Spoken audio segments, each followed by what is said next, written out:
Assalamualaikum warahmatullahi wabarakatuh. Selamat pagi. Oke, kita bertemu lagi di pelajaran humas dan keprotokolan ya. Oke, materi hari ini yang kita bahas ada cuma satu. Materi ini yaitu tentang teknik penyusunan humas. Minggu kemarin kita sudah membahas tentang hal yang harus diperhatikan dalam komunikasi. Teknik komunikasi, 7C untuk komunikasi, indikator komunikasi efektif, dan hambatan komunikasi. Dan hari ini kita akan membahas teknik penyusunan humas secara tertulis. Nah, kegunaannya apa? Kita belajar teknik penyusunan humas agar kalian tahu teknik penyusunan yang baik bagaimana. Sebelum membahas tentang tekniknya, saya akan menjelaskan tentang jenis-jenis penulisan humas. Nah, setiap humas wajib bisa menulis. Kenapa kok wajib bisa menulis? Karena setiap humas itu kan berkomunikasi. Komunikasi itu ada verbal dan non-verbal. Salah satu komunikasi non-verbal adalah dengan cara menulis. Yang pertama adalah siaran pers. Apa sih yang dimaksud dengan siaran pers? Siaran pers ini adalah press release atau release press atau rilis. Adalah naskah berita untuk dipublikasikan di media massa. Nah, siaran pers ini itu ada beberapa macam. Yang pertama ada press release dan produk release, dan yang ketiga financial release. Nah, salah satu financial release ini itu adalah perusahaan-perusahaan besar, contohnya gudang garam.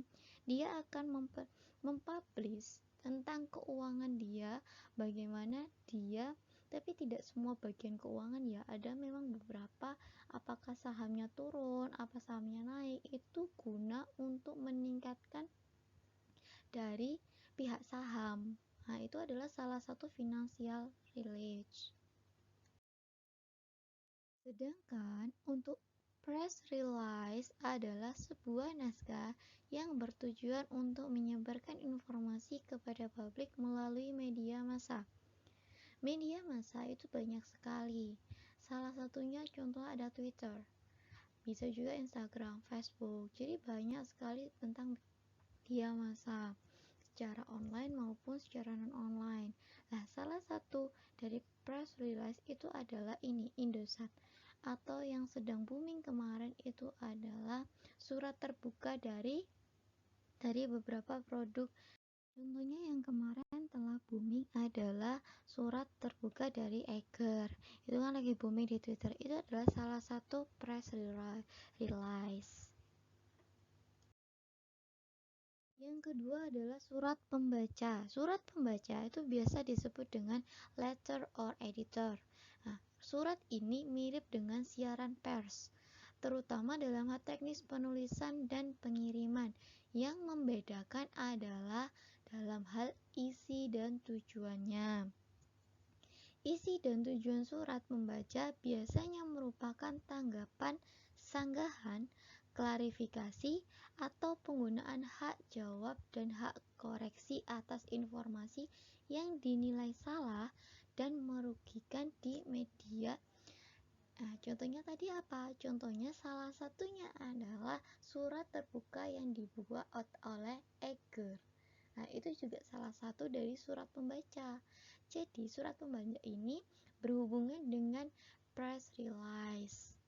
Surat berupa tanggapan biasanya diawali dengan mengutip berita atau surat pembaca yang sebelumnya sudah dimuat, sehingga pembaca dapat mengetahui latar belakang masalah yang diklarifikasi. Kalau Eiger kemarin itu membuat surat terbuka karena apa? Karena ada yang mereview produk dia, ternyata videonya tidak jelas.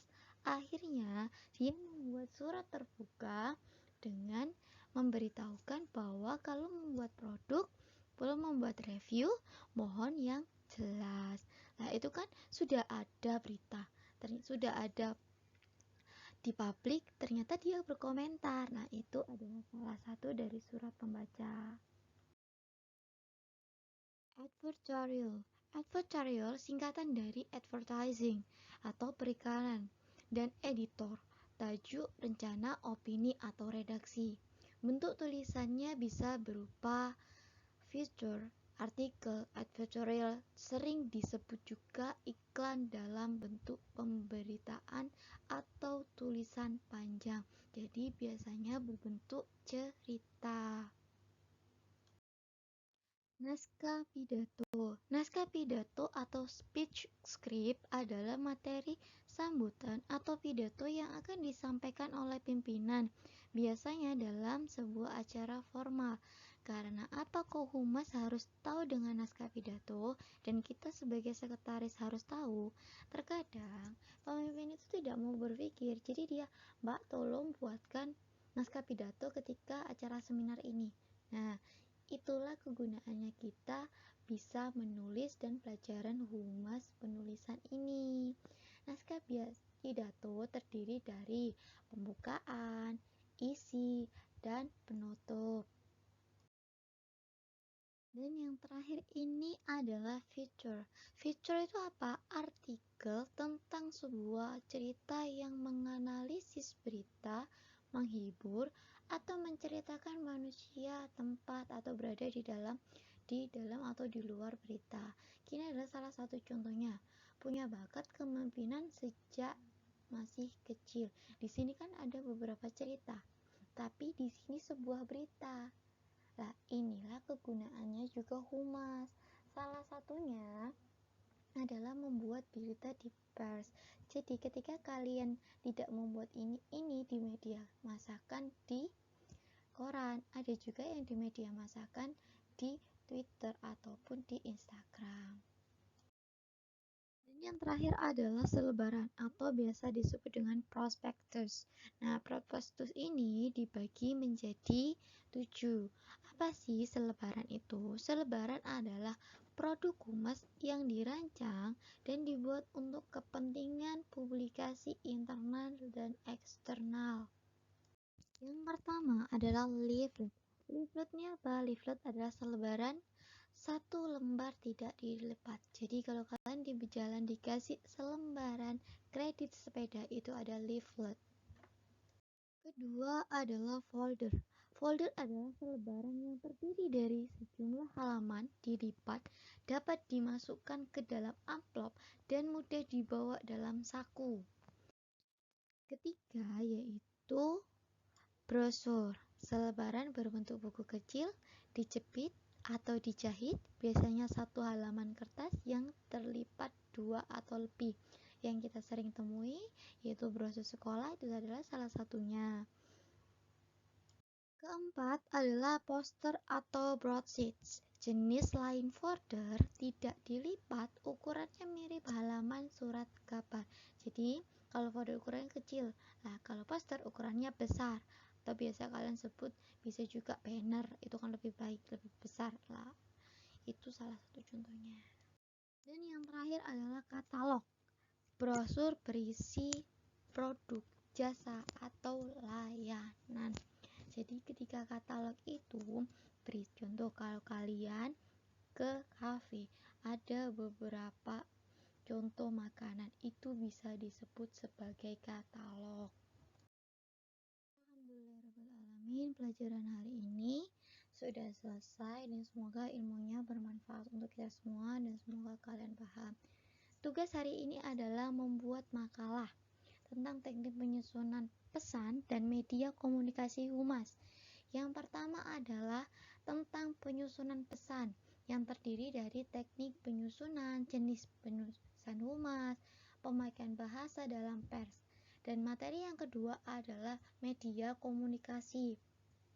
Apa pengertian media komunikasi?